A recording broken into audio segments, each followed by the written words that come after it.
This is Harsh Rules, I'm Ben Harsh, and today we're going to learn to play The Last 100 Yards, Airborne Over Europe. The Last 100 Yards, Airborne Over Europe was released in 2020 by GMT Games and designed by Mike Denson. This game supports up to 2 players, and each scenario takes from 1 to 3 hours to play. Before we begin this episode, I'd like to recognize the Harsh Rules Patreon supporters that help make content like this possible. If you'd like to support the channel, head over to patreon.com/harshrules to learn more. And once again, thank you for your support. The Last 100 Yard series continues to grow. Currently, it is composed of 3 core games, all designed around a foundational rule set. Each of these core games can be played independently from the others, so if you miss Volume 1, you can play from Airborne Over Europe, which is Volume 2, or Volume 3, the Solomon Islands. Upcoming entries, though, will use the first 2 volumes. This includes Mission Pack 1 and the recently announced Volume 4, the Russian Front. The first 6 episodes in this series cover the foundational rules with an emphasis on Volume 1.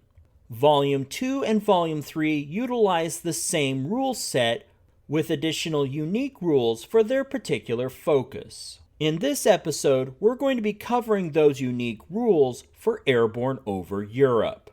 Therefore, if you're new to this series and you own Airborne Over Europe, I recommend you watch the first 6 episodes before proceeding with this one. Now, with all of that said, let's go ahead and get started. The Last 100 Yards, Airborne Over Europe contains 10 new missions. 6 of these missions take place during Operation Market Garden, and 4 during D-Day, which is also known as Operation Overlord. Airborne Over Europe introduces 3 new sets of rules to the series: Elite Units, Airdrops, and Night and Twilight rules. All 10 missions use Elite Units in some fashion. 2 missions use Airdrop and Night and Twilight rules. I'm going to cover all 3 sets of these rules in this episode, so let's get started with Elite Units.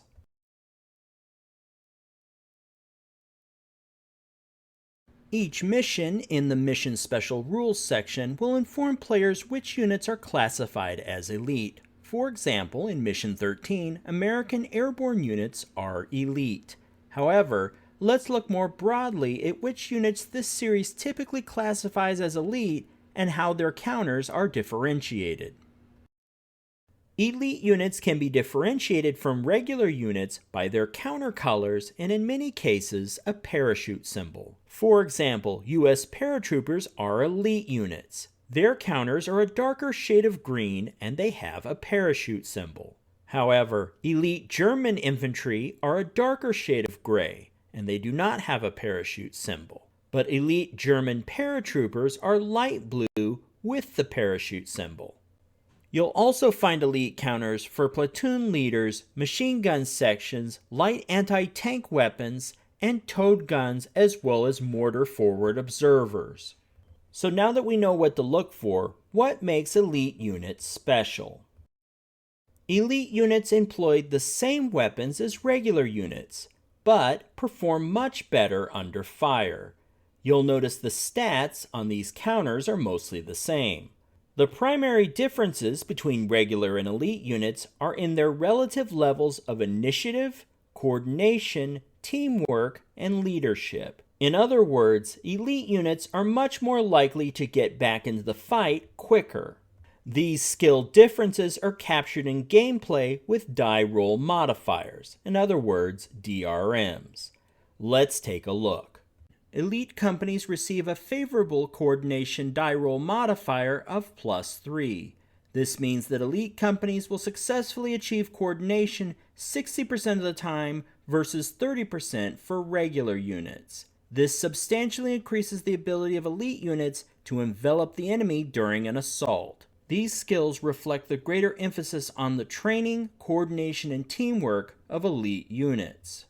A non-vehicular elite unit receives a -1 die roll modifier for all disruption, regrouping, and withdrawal attempts.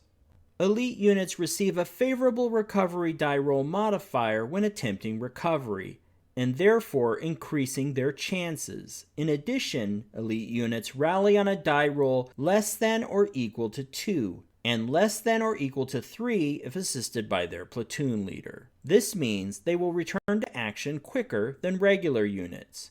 For leadership, elite platoon leaders have a cohesion value of 7 and as a result have a greater impact on the effectiveness of their subordinates under fire.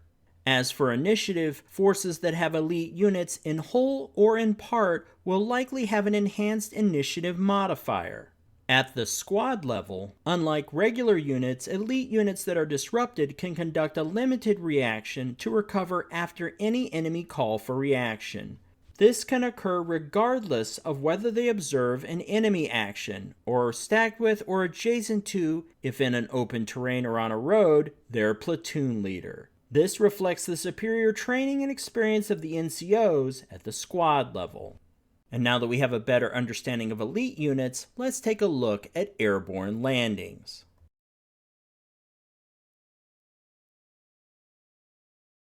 Scenarios with airdrop rules add an additional layer of strategy to the game. Let's begin with some airborne basics. Airdropped units will utilize 3 hexes on a map: a landing zone hex, an assembly point hex, and finally, the mission objective hex. Airdropped units are deployed in sticks. A stick is a group of paratroopers that jump from an aircraft while passing over a targeted landing zone. If the scenario's mission special rules section does not identify a specific hex as a landing zone, the player may select any hex on the map. However, paratrooper landing zones cannot be placed within 3 hexes of each other. Once paratroopers have landed, they must first assemble at a hex with an assembly marker before advancing towards their objective, even if that assembly hex contains an enemy unit. The assembly marker for each paratrooper platoon can be placed in any hex on the map, provided the hex is no closer than 5 or farther than 10 hexes from any mission objective. Only the active player can conduct airborne landings. However, before any airborne company landings can be conducted, all other units on the ground must be activated first. Note that there is no individual platoon activation in an airborne landing. Instead, all units land simultaneously in a single activation. The action of landing is considered a maneuver action, and each landed unit is thus marked as having conducted an action. Once the landing procedure for all landing units has been completed, play immediately proceeds to the enemy player's reaction. There is no reaction by the landing units, as the landing constitutes their action for the game turn. The player conducting an airdrop must execute and complete each individual step in the landing procedure. First, establish the landing plan. Next, placement of landing units. Third, paratrooper landing dispersal. And finally, paratrooper landing resolution. Next, let's take a look at each of these steps in greater detail. Immediately prior to conducting an airborne landing, the player conducting that landing must organize their landing forces into individual sticks, or gliders. Let's first look at the options for paratrooper sticks. The first stick option is for a single platoon. This means their squads, which have not been deployed into sections, plus their platoon leader. The next option is for one towed gun, including its inherent carrier, in other words a truck, or a light vehicle. The final option is for a heavy weapons stick, which is limited to 5 support units, which can consist of machine guns, light anti-tank weapon, mortar sections, and mortar platoons. For mortars, use the corresponding forward observer marker to keep track of this. Each glider is limited to the following: 4 steps of infantry and/or machine guns and 1 non-combat unit, or one towed gun, including its inherent carrier, or a mortar section or mortar platoon, or one light vehicle. The second step of the landing procedure is for landing placement. In this step, the landing player places the units of each stick or glider in their landing hex. Unless stated otherwise in a scenario's Mission Special Rules section, this can be any hex on the map. Remember, for paratrooper landing zones, they cannot be placed within 3 hexes of each other. Each glider landing zone must be the last hex in a line of at least 3 open terrain skid hexes, which define the direction of travel. All gliders landing in the same game turn must land in the same direction. Gliders can share skid hexes, but not landing zone hexes. Next, the assembly marker for each paratrooper platoon can be placed in any hex on the map, provided the hex is no closer than 5 or farther than 10 hexes from any mission objective. The assembly marker for each glider platoon is placed in the landing zone containing the glider platoon's platoon leader. Step 3 of the landing procedure is for the paratrooper landing dispersal. This step is only for paratroopers since gliders do not disperse. Once all units of each stick have been placed in a landing zone, the landing player refers to the scatter diagram on the map to determine their final landing hex. If the designated landing zone hex straddles 2 sector maps, the landing player must designate which scatter diagram is to be used prior to the landing dispersal die roll. The landing player then conducts a landing dispersal die roll for each unit in the stick to determine where they land. The landing player rolls 1d6 for direction and 1d6 for distance for each landing unit and immediately relocates that unit to its final landing hex.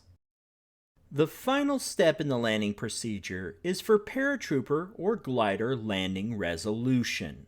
For paratroopers, once all landing units have been dispersed, the landing player must conduct a landing check with a 10-sided die for each landing unit. These checks are conducted in the following order based on the type of terrain they land in. First, for units that land in open or orchard terrain, if an infantry or platoon leader, they will disrupt if the die roll is greater than the unit's cohesion and suffer a casualty if the die roll equals 10. Non-vehicular support units automatically disrupt and suffer a casualty if the die roll equals 10, and vehicles and mortars are destroyed if the die roll is 10. When landing in tree-lined, sunken road, river, marsh, buildings, or even off-board, non-vehicular units automatically suffer a casualty and disrupt. If landing off-board, surviving sections are placed disrupted in the last full hex on the board edge. Vehicles and mortars are destroyed. If any non-vehicular units land in a hex occupied by enemy combat units, place an assault marker corresponding to the nationality of the enemy unit in the hex. The assault is resolved normally in the assault resolution phase, but the enemy player is the attacker. A vehicle or mortar landing in an assault hex is destroyed unless the hex contains a friendly infantry unit, and if so, are ignored for assault resolution purposes and destroyed if the enemy player wins the assault. Finally, at the end of this step, the landing player calls for reaction once he has resolved his landings. Next, let's talk about glider landing resolution. Once all gliders have been placed in their landing zone, the landing player resolves glider landings in the following order. First, landing off map. The landing player makes a die roll for each glider to determine whether it has been blown off course, causing it to land off map. A glider lands off map on an unmodified die roll of 10. A quick note, mission special rules may allow surviving units to interplay later in the mission even if they land off map. Second, crash determination. The landing player conducts a die roll for each glider to determine whether the glider crashed. A glider crashed if the modified die roll is greater than or equal to 9. The die roll is increased by 1 due to an increased risk of crashing if at any point along its skid path there is an adjacent hex that is blocking terrain hex, or contains a blocking terrain feature, like water or another glider, or it lands off map. If the landing occurs at night, the die roll is further increased by 1. Regardless of whether a glider crashes or lands, each unit must be checked with a die roll. Non-vehicular units in a glider that does not crash must conduct a cohesion check and disrupt if they fail. Non-vehicular units in a glider that crashes must conduct a cohesion check. If the die result is less than or equal to their cohesion, they disrupt, and if greater than their cohesion, they suffer a casualty and disrupt. If the glider crashes, the player must make a die roll for each vehicle or mortar. If the die roll is greater than 7, the unit is destroyed. After that, check a glider that lands in an enemy-occupied hex. If any surviving non-vehicular units land in a hex occupied by enemy combat units, place an assault marker corresponding to the nationality of the enemy unit in the hex. The assault is resolved normally in the assault resolution phase, but the enemy player is the attacker. A vehicle or mortar landing in an assault hex is destroyed unless the hex contains a friendly infantry unit, and if so, are ignored for assault resolution purposes and destroyed if the enemy player wins the assault.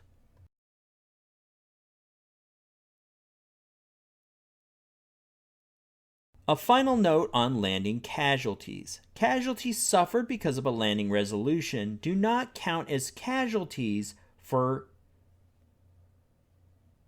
casualty differential limit purposes.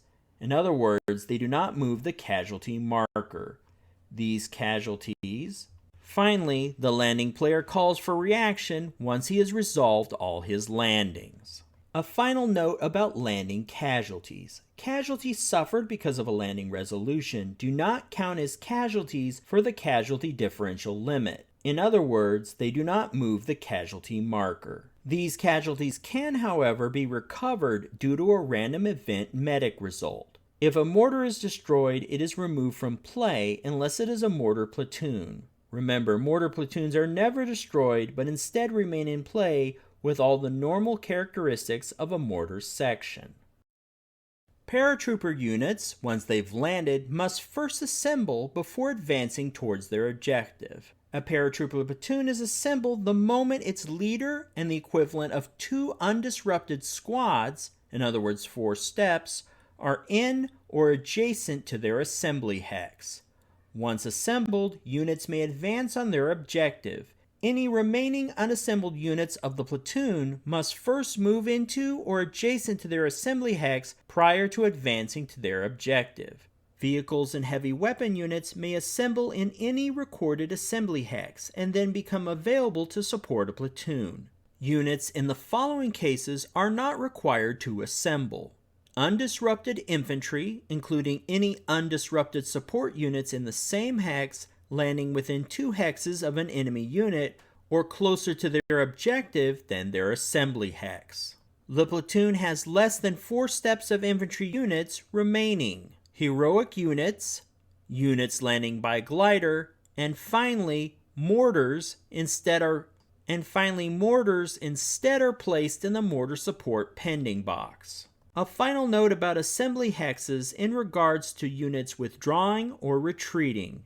In general, non-vehicular airborne units withdraw or retreat towards their platoon assembly hex or a friendly controlled objective. If a unit's platoon assembly hex is occupied by an enemy combat unit, they can withdraw or retreat toward a friendly controlled objective or the closest assembly hex of another platoon. In either case, withdrawing or retreating units may end their maneuver in or adjacent to a friendly assembly hex or controlled objective.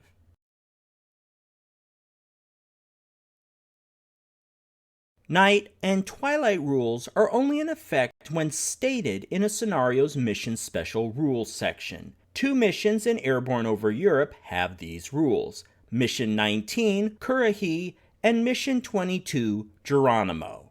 Another way to consider these rules are as scenarios that begin before dawn. Using the time track, night missions will be in effect for a specified number of minutes. Twilight always lasts 10 minutes, and any time after that falls under normal daylight rules. While playing during night, the following rules are in effect. Small arms fire is less effective and suffers with a -1 die roll modifier. The effectiveness of recon result on the random event table is reduced. A player may only remove a concealment marker within 3 hexes as opposed to the normal 5 hexes. Finally, nighttime maneuver allowance is also reduced. During nighttime activation, non-vehicles are limited to 2 movement points, vehicles 3 movement points. Please note, this does not affect heroic actions. In nighttime reaction, non-vehicles are limited to 1 movement point and vehicles 2 movement points. Also during nighttime maneuvers, no road bonus is allowed. Line of sight and concealment become more complex with Night and Twilight rules. With that in mind, I'm going to try to keep this as simple as possible. In normal daylight conditions, line of sight with an enemy unit can be established if there is not a hindrance like a building. At distances greater than 8 hexes, a unit may receive a -1 concealment bonus. Concealment characterizes the situation in which the general location and type of unit is known, but its specific location has not been determined. Keep that in mind as we now go into Night and Twilight rules. With Night and Twilight conditions, line of sight is limited. During Twilight, there is a line of sight limit for non-vehicles of 4 hexes. The line of sight limit for vehicles is 8 hexes. However, concealment is not lost until an enemy is within 2 hexes. Night conditions are even more extreme. Line of sight is limited to 2 hexes. Concealment is lost if a unit fires from or maneuvers into a hex adjacent to an enemy unit during night turns. Concealment may also be lost if the result of a final fire resolution die roll is greater than or equal to the cohesion of the affected unit, or the assault resolution in which it participated ends. Now that we've discussed line of sight and concealment, let's also take a look at illumination. A scenario's mission special rules may allow the use of illumination. When allowed, a player may make an illumination request once per night game turn. An illumination request can occur as the result of a platoon activation or in reaction, and it does not count as an action by the requesting unit. To conduct an illumination request, the requesting unit must be activated or eligible to react. The target hex must be within 4 hexes of the requesting unit and in or adjacent to an enemy-occupied hex to be illuminated. Line of sight to the target hex is not required for illumination requests. The illumination request occurs before the requesting unit conducts any action. For observation and reaction purposes, an illumination marker placed during a reaction segment illuminates any enemy action within its radius that occurred in the immediately preceding segment. Units that fired in the preceding segment immediately prior to the segment the illumination occurred do not retroactively benefit from the illumination, while any reaction fire occurring during the segment the illumination occurs would benefit. Let's walk through the illumination procedure. First, the requesting player specifies the requesting unit, the target hex to be illuminated, and makes a die roll. Next, if the die roll is less than or equal to 5, the illumination request is granted. The request is not granted if the die roll is greater than 5. After that, if granted, the requesting player conducts an accuracy die roll. If the roll is greater than or equal to 7, the illumination marker is placed in the specified target hex. If the die roll is 1 through 6, refer to the scatter diagram on the sector map. This will determine the direction from the primary impact hex. Then place the illumination marker 2 hexes from this position. Also note that illumination markers are removed from play during Step 1 of the mortar fire adjustment phase and cannot be extended. Light extends with a radius of 2 hexes in all directions from the illumination marker. For purposes of line of sight, concealment, revealing hidden units, and any action, the hexes within the illuminated area are treated as day. Units outside the illuminated area but within 2 hexes may fire at targets within the illuminated area without the night penalty. Units within the illuminated area may fire at targets in non-illuminated hexes within 2 hexes of the illuminated hex, but suffer the night penalty when doing so. Finally, units beginning their maneuver in or adjacent to an illuminated hex, and whose movement path includes only illuminated hexes, may use the day movement allowance. In all other cases, though, night movement allowances apply. And now that we've covered elite units, airdrops, and Night and Twilight rules, you should be ready to play The Last 100 Yards, Airborne Over Europe. If you found this video helpful, please give me a like and share with your friends. To be the first notified when the next episode of Harsh Rules becomes available, please hit the bell icon for notifications. And as always, this has been Harsh for Harsh Rules. Thank you so much for watching, and I'll see you on the next video.